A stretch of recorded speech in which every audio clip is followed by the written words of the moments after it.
Bene data bavandimwe, Yesu ashimwe. Urukundo rw'Imana n'imbabazi zayo bibane namwe iminsi yose. Nezerewe Imana umutima wanjye ko yandinze namwe ikabarinda, tukaba tukiriho tugihumeka umwuka w'abazima. Izina ry'Imana rihabwa icyubahiro. Mwanya nk'uyu ndagira ngo tuganire ku ijambo rivuga ngo gushaka ukabyarana na Yesu Kristo.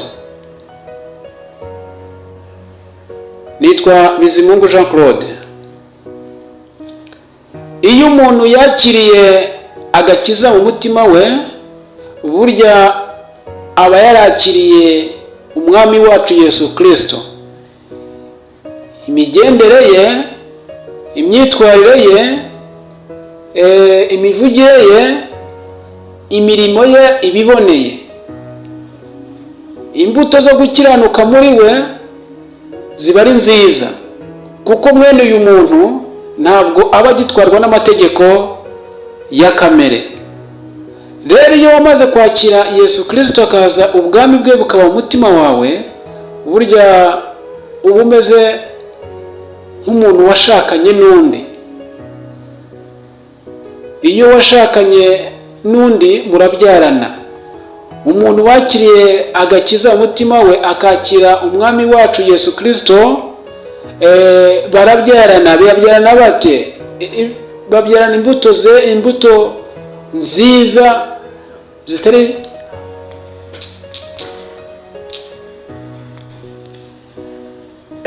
zazindi zo gutwarwa n'amategeko ya kamere. Izo mbuto arizo zizi ngizi.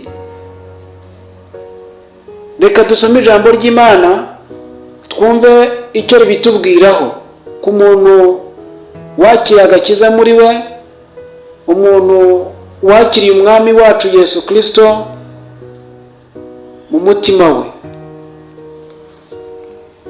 Abagalatiya ibice 5 umurongo wa 22, wenda tugeze ku murongo 23. Twumva uko hatubwira.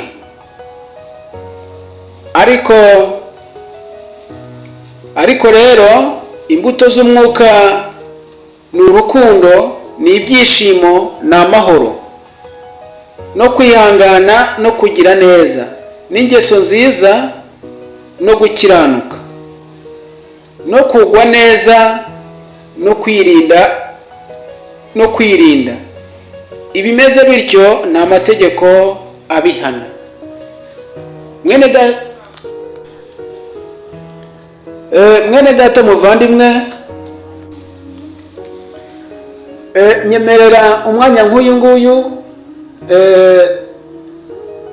dufate icyemezo cyo kugira ngo imitima yacu cyangwa se umutima wacu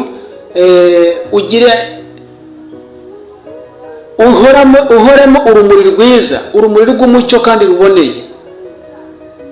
Tube abanyangeso nziza kandi tuyoborwe n'umwuka wera. Abayoborwa n'umwuka wera nibo bana b'Imana,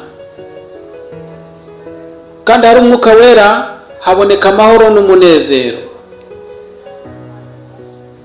Umuntu wakiriye umwami wacu Yesu Kristo umwami n'umukiza umutima we, burya baba bafitanye igihango. Hahirwa abayoborwa n'umwuka wera kandi bakagendera mu nzira zitunganye. Abo ngabo ubugingo bwabo